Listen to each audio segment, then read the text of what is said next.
Cống nhà điều khiển A là sao?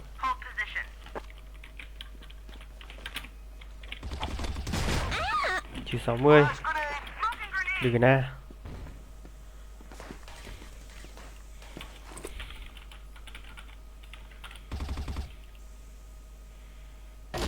Rồi.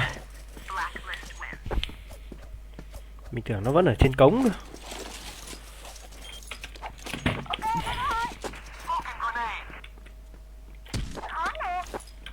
Khói nè.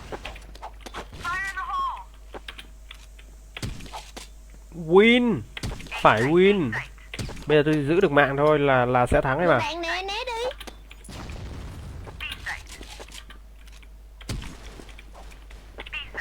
Hay quá. Hay quá. Được rồi. Mấy con lợn này.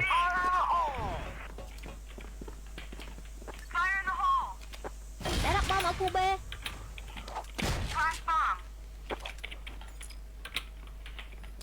Mù nè.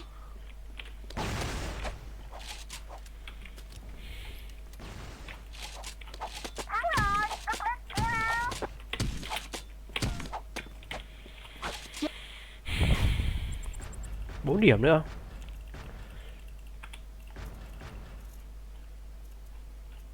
Tám này không có tim nhỉ? Hôm nay không có tim nhỉ? Thấy buồn buồn thế nào ấy. Đâu nhờ quả bom đâu? Quả bom ở đây rồi.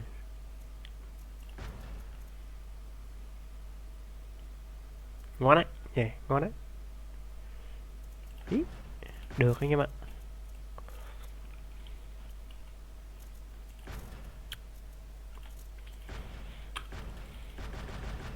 Hưng phấn ngay. Vô. Tiếp nào.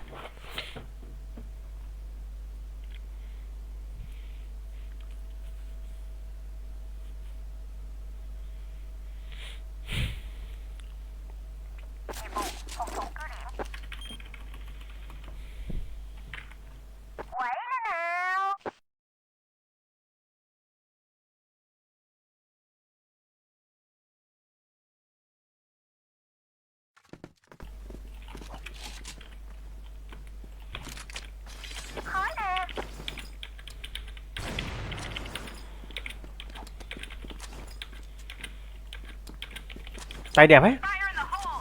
Có cái bộ này vào tay đẹp hẳn.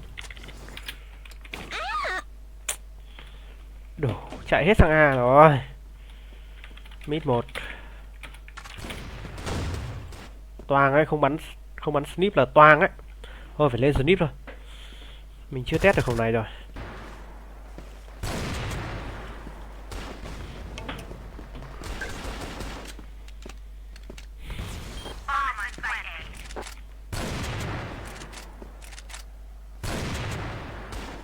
Chết rồi.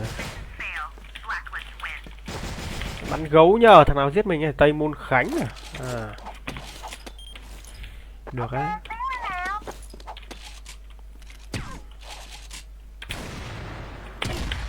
Nhìn với chúng tôi này. Khói nè.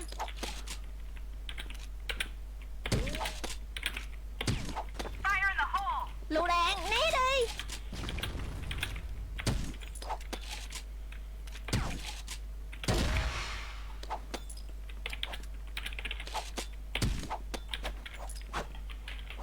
A lên đúng không? Quá bình thường.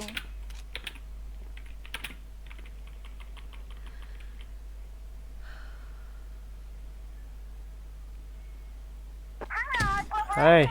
Mù nè. Chào Hưng nhá.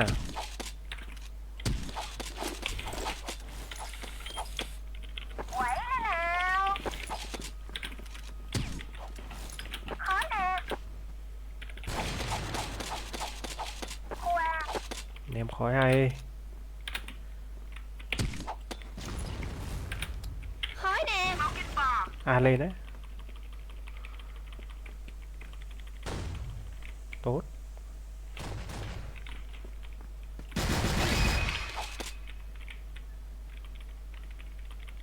Quá bình thường. Mù nè. Lựu đạn, né đi.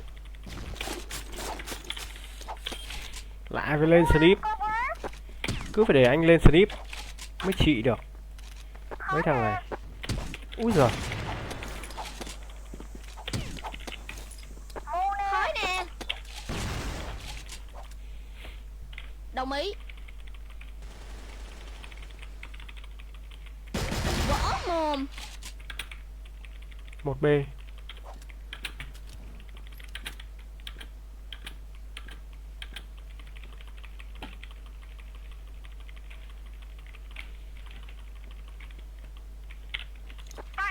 Chết rồi sao? Lựu đạn, né đi.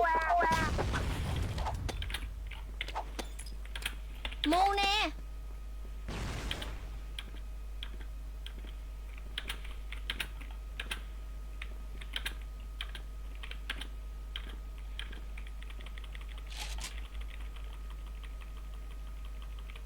Xác nằm la liệt kìa.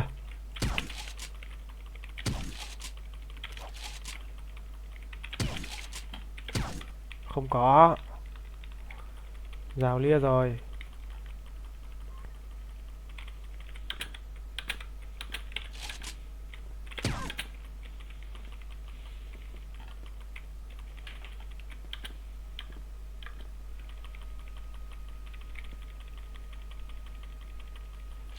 Không có luôn.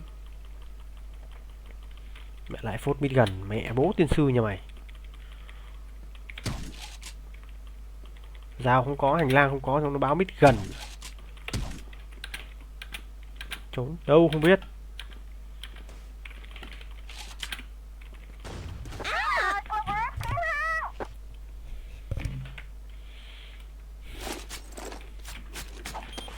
Đủ má.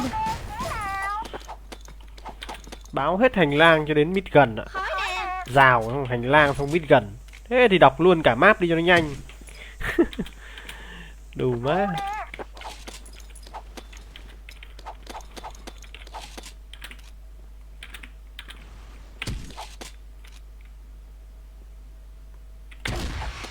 A lên này. Quá bình thường. Cũng tạm được.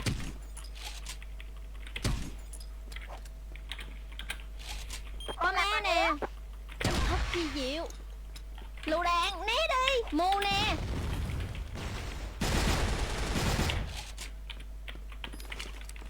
Quá hư cấu. Xin một cái tuổi.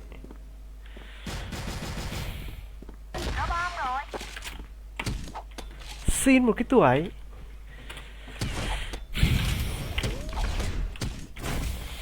Chơi chung nó.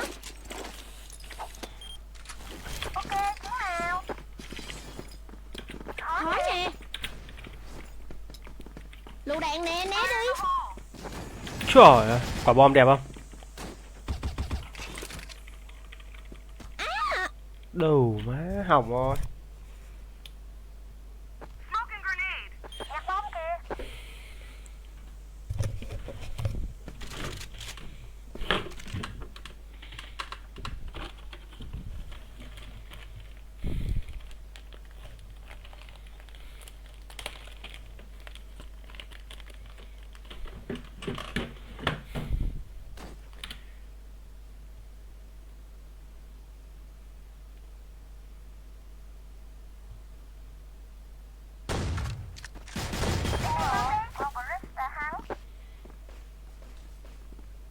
Kêu mắt đẹp ăn nhỉ? Đẹp thật.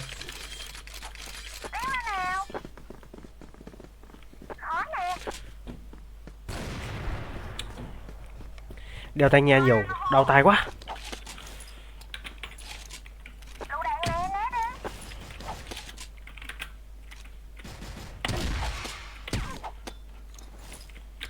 Khói nè.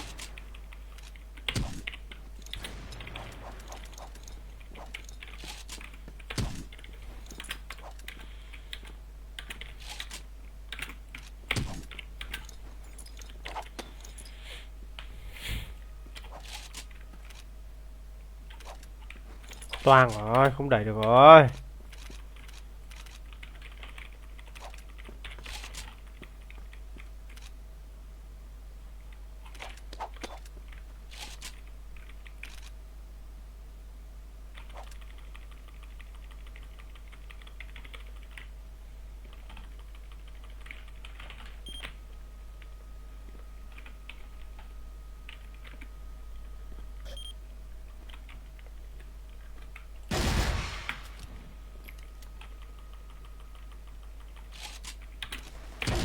bình thường. Lựu đạn nè, né đi.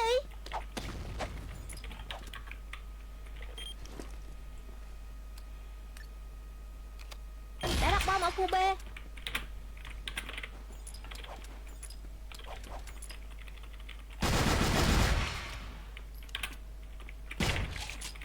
Quá bình thường. Lại 5 kill nữa à? Nè. Trời ơi.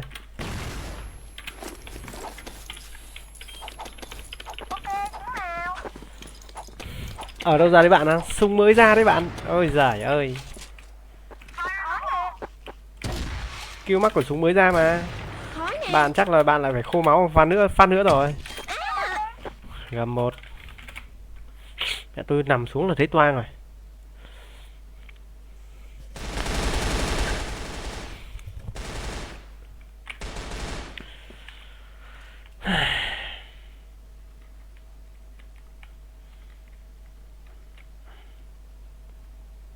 Em ăn gì chưa? Em ăn rồi anh ơi. Giờ này ăn gì nữa? Chiếm rào đi. Khu A. Khó nè.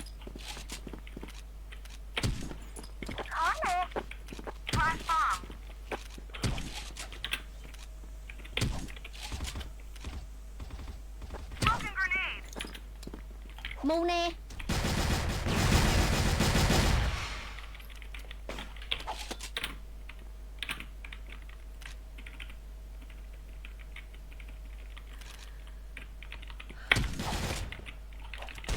Quá bình thường.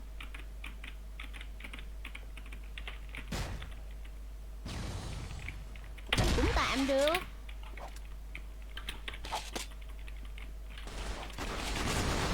Mẹ em bom chuẩn thế nhở? Phun bộ rồi bạn à? Lắp phun bộ vào là có kill mắc mà. À, trên A. Đồng đội toàn là âm mạng thôi. 18264857. Cái đủ má chúng nó chơi cái gì thế này? 2 phát clear 5 mới thắng. Trời đủ. Chiếm rào cho tao.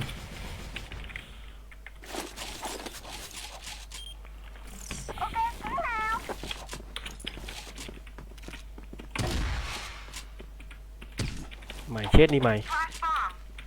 Có thằng em mít, có thằng em mít. Quá bình thường. Chết luôn. Khó nè. Hành lang có. Lựu đạn nè, né đi. À, lỗ à.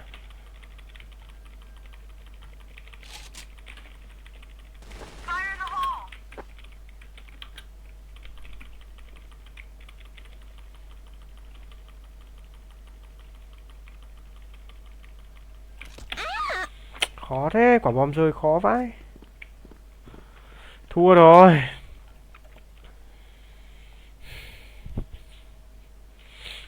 Rào 1. Dốc A1.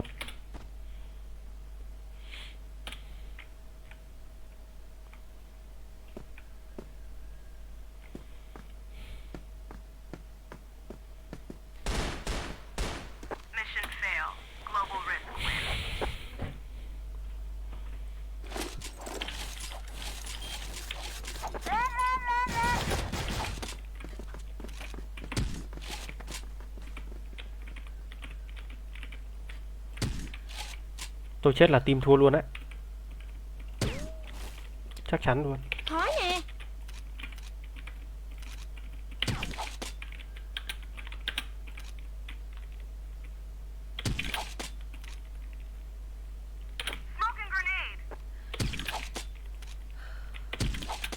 Vãi lều, sao đầu hàng.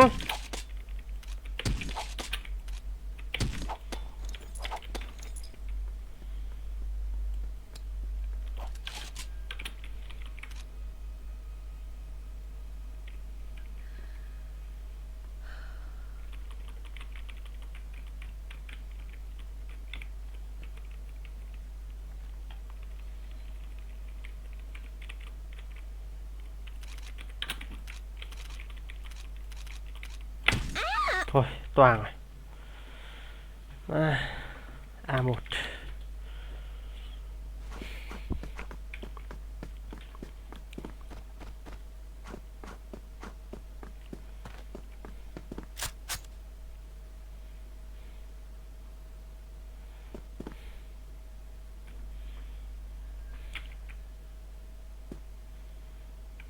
Nó đi chung ấy. Thằng này China.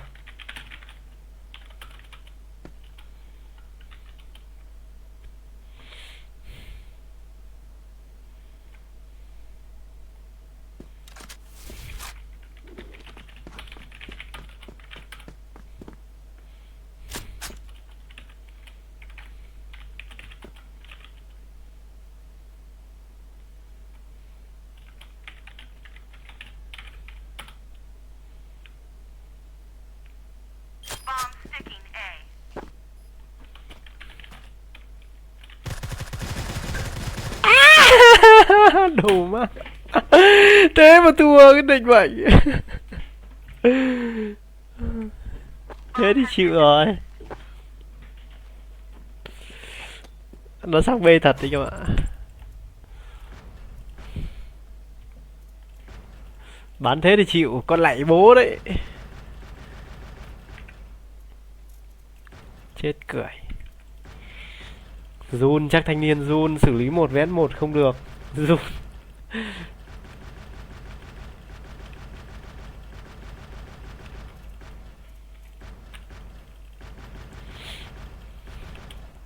Chắc chắn rồi, team kia nó đều hơn là cái chắc rồi.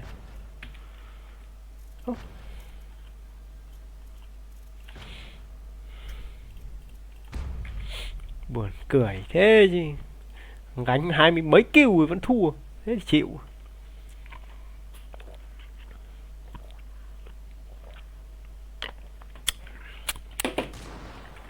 Thôi không sao, bắn đây. Vui vẻ ngày Tết vậy.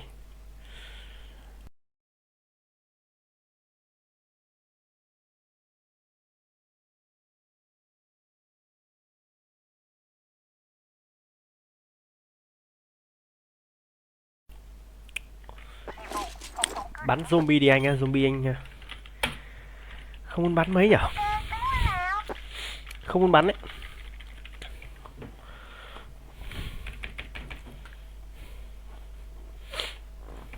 Yểm trợ tôi, cần hỗ trợ. Anh em sinh đôi nè, Elpunga này.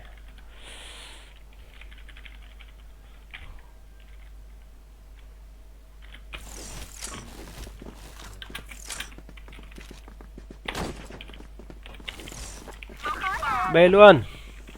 Tôi thích cái map này đấy. Ui. Lựu đạn, bắn đi nè.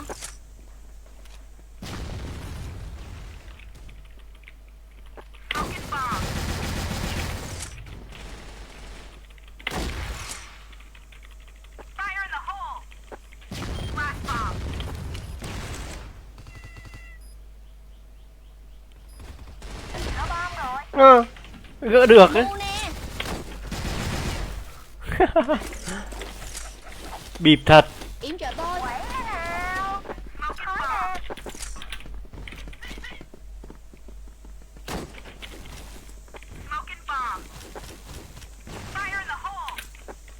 Khói nè. Lựu đạn, nít. Mu nè.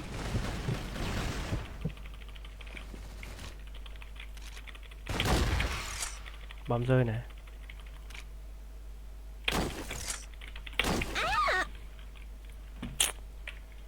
Sao lại lỗi thế nhở? Để nó bắn thế bây giờ không?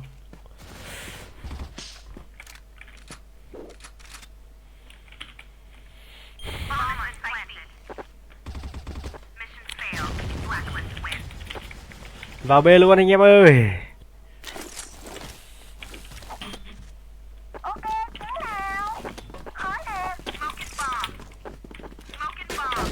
Ui giời ơi, tôi mồm rồi.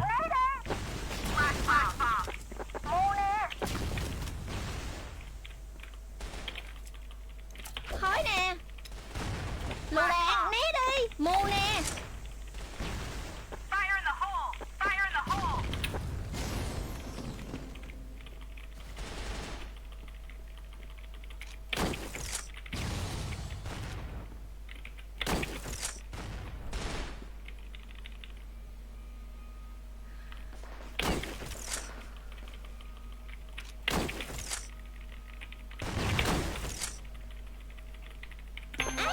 Khó thế. Bắn trượt thằng Slung kia mấy viên.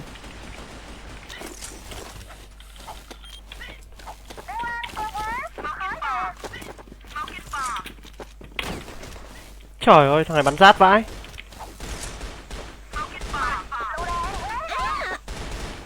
Mẹ bố điên sư nó.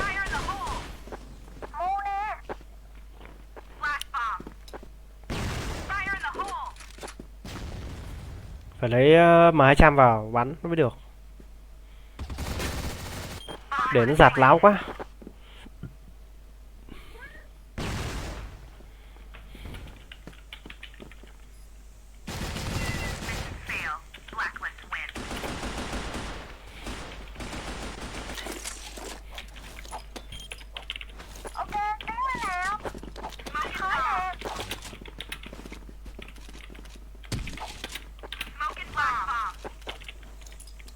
Mu nè.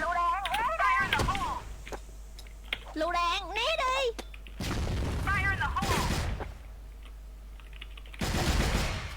Lại vào đầu luôn chứ. Toang rồi. Con bê nè. Khói nè. Khó vãi lìn ra. Ai.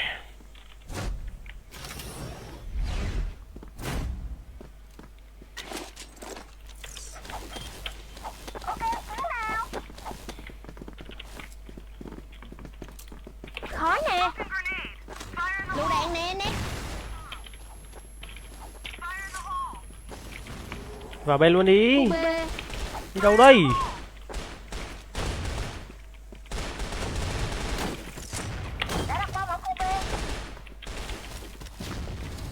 Mu nè. Vỡ mồm. Quá bình thường. Mẹ khó vãi lìn tim. Sao toàn gặp mấy thằng ất ơ này, toàn thua này. 36261605 he. Cái cứ mắc hình như phải làm nhiệm vụ hay sao ý. Lắp đầy đủ súng vào, bom vào là được mà. Tôi chả phải làm gì cả ấy. Cái thằng thổ tả lên nó toàn mồm luôn. Sợ vãi đái.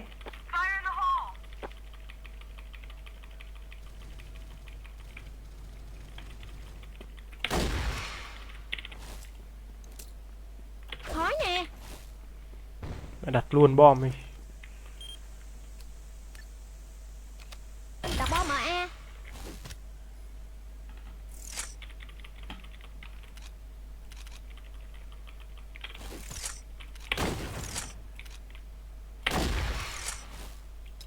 Lựu đạn nè, né đi.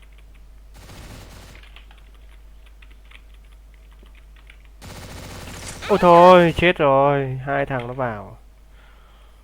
Mẹ này, 16.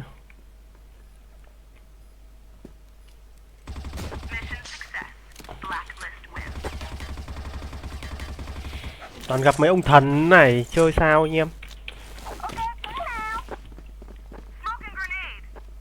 Mu nè. Quá bình thường.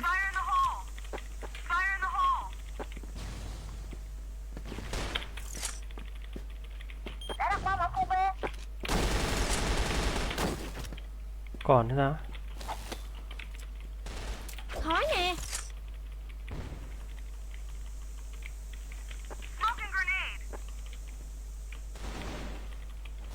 Gì đây? Lựu đạn nè, né đi. Móc nhà.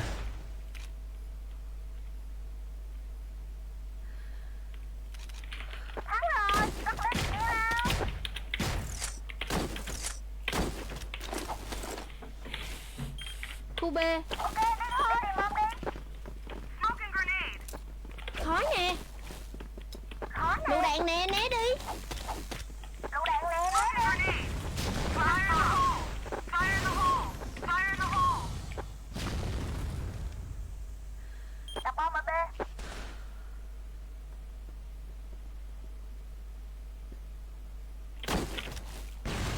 Mu nè.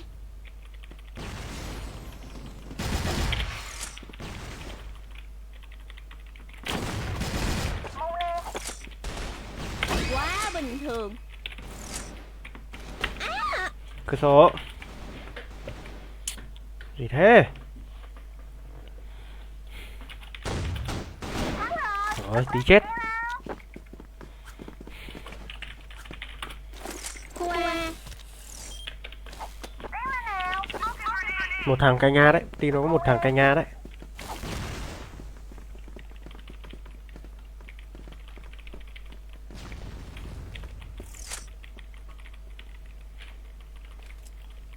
Khó nè. Khó thế. Gỡ mẹ rồi.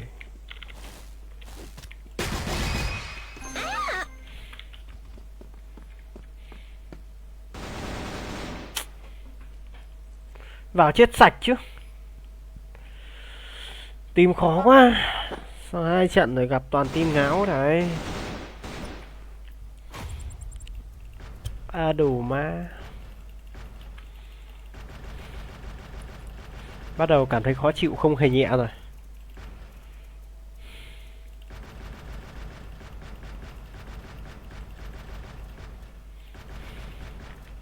Cộng luôn. Có bên này cộng luôn.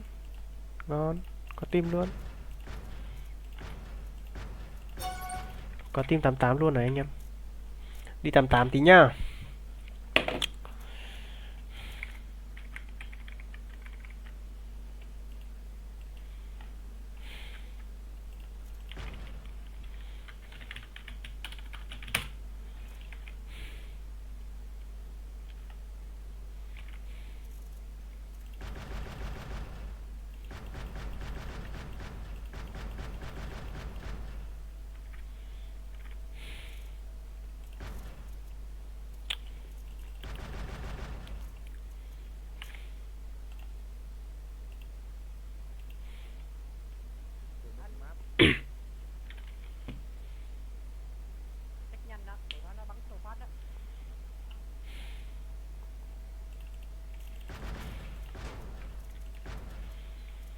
Cycle.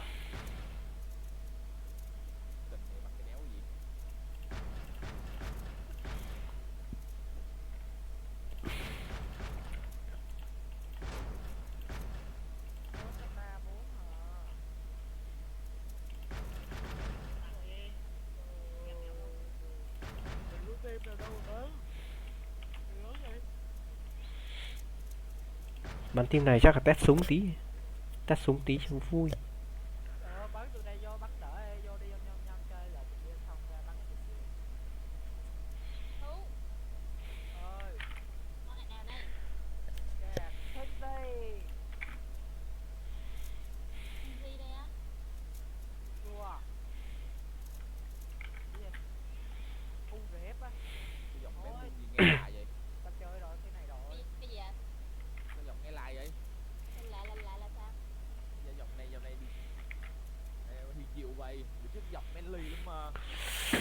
Chào Minh nhá.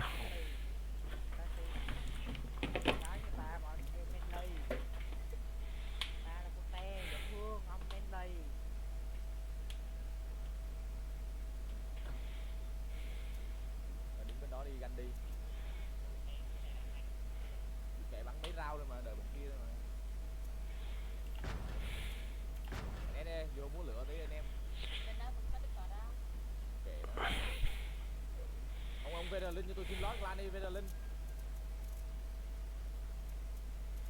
Lô. Còn bây giờ cộng với ông.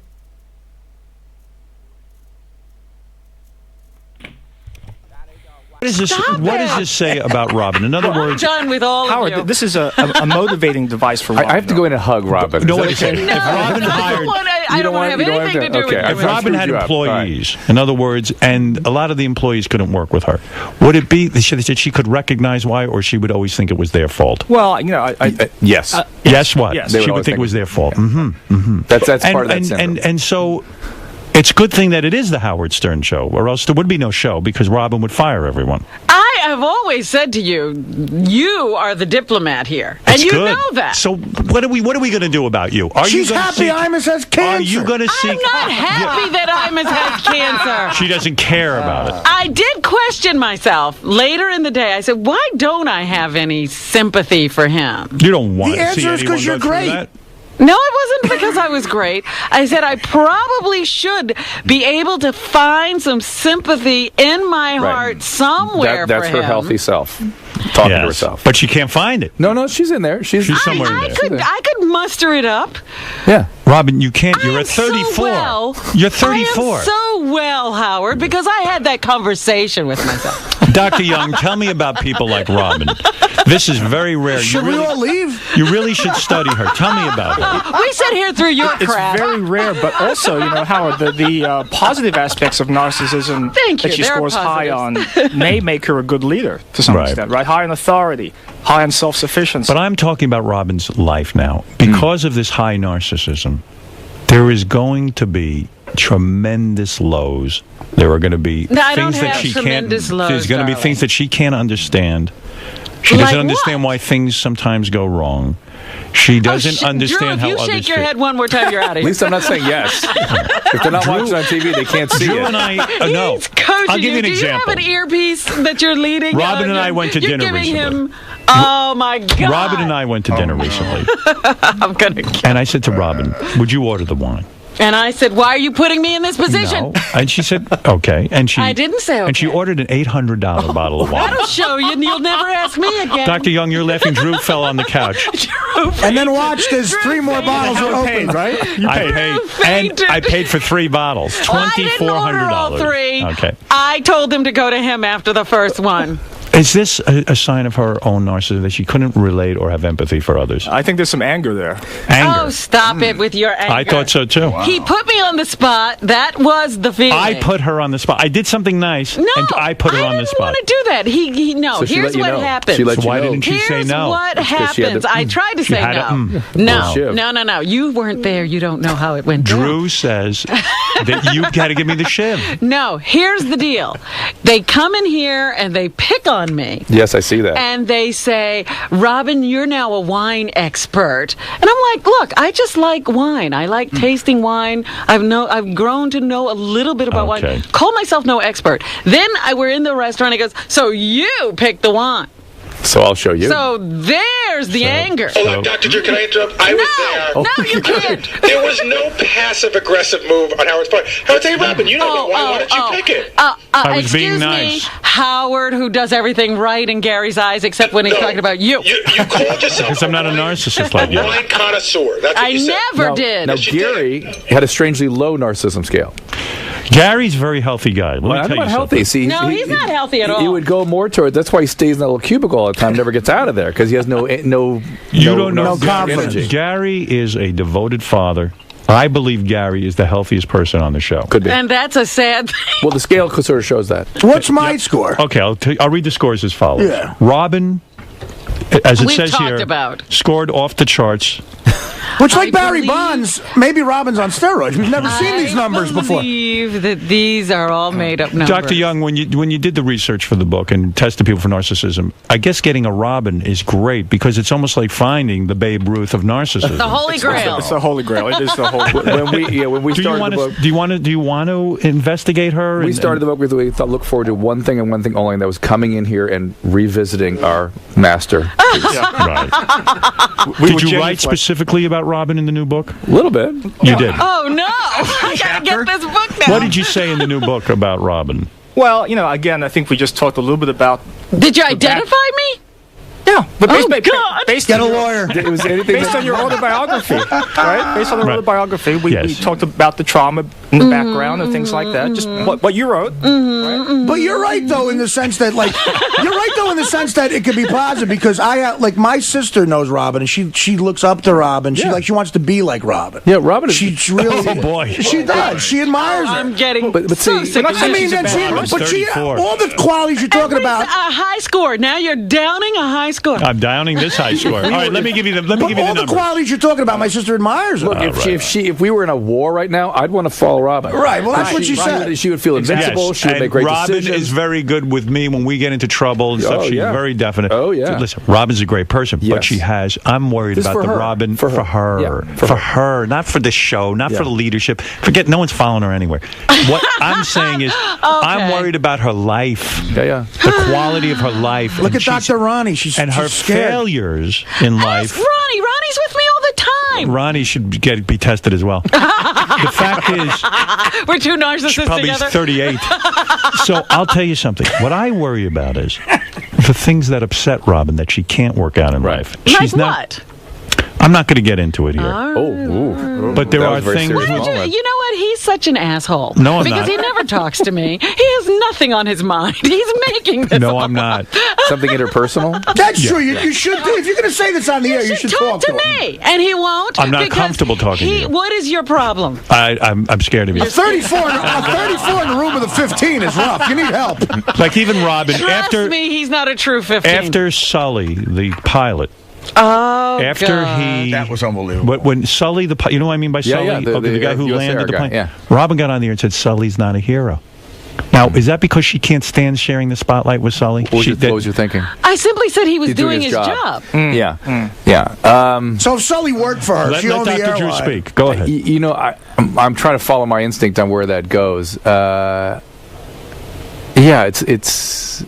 Did you envy him? Did you? No. Did you I wish- simply said, when somebody said to me, he landed that plane, wow, I was like, well, that's his job. Yeah.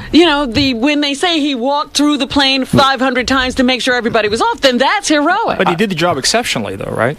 Oh, sure, but that's his job. And when people say, "Oh, you put up with Howard every day," oh, how do you do that? I don't take. I think just that's your job. What? Is that heroic or is that just your job? Oh, nothing's Just heroic my about job. working with Just my Howard. job. I love working with Howard. Okay. It was a Listen, ticket to I'm not hell. quite sure. No, what you that's- said he had to do it to survive. Yes, So how if is that he heroic? doesn't save everybody on the plane, guess who dies? He does. Yeah, but based on what you were saying before, Dr. Drew, to me, like if Robin owned the airline, she would say, "Look, I'm not going to commend this guy. He did Right. his job, Right, right? right. Are I you mean, kidding me? I'd use this as a PR thing like you would not believe, just like they it's to have. help you. So let's go through- 34. Would- if somebody got back in the plane and pulled somebody out, would that They're be heroic? heroes, That's heroic. yeah. Okay. All right, let's Okay. go through the scores. In your new book. And by the way, the book is called The Mirror Effect. Do we have to stop talking about me? Yes. Drew's. I must say, Dr. Drew's a much better guest than he was last time.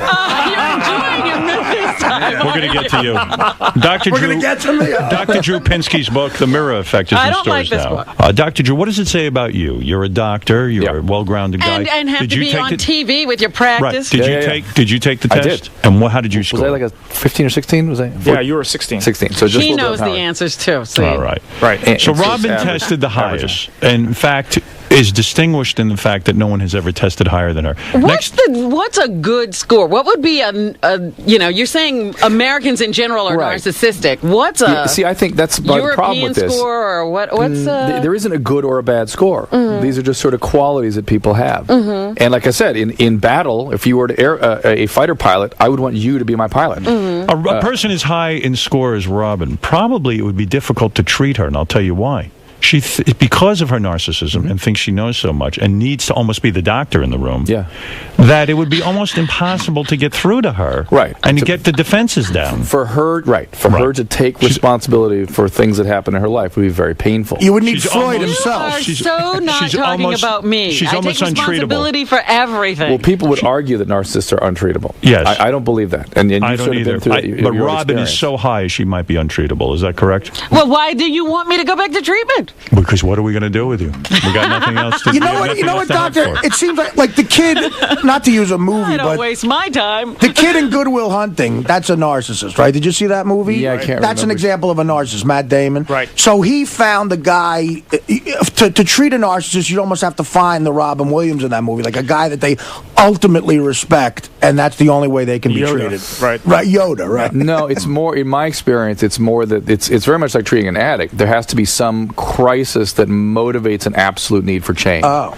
In other words, something bad happens, and they go, "Why can't I get out of this?" More like, I'm going to die if I don't do something, or I'm disgusted with myself, I have to change, and they will. So here we go. According to the book, and according to these tests, and these are rather extensive tests, They weren't that expensive. Robin. Has there been anyone even close to Robin? What was the next highest? This I think is a Pauly good Shore. test. Pauly Shore was tested? Pauly Adam. Shore. And Adam. It wasn't What was Chelsea. Adam's? Chelsea was pretty high, wasn't she? The Chelsea was like 21. Okay. Chelsea who? Handler. Handler. Handler. Who is that? I'm sorry. Oh, From come on. E? You know Chelsea Handler? No.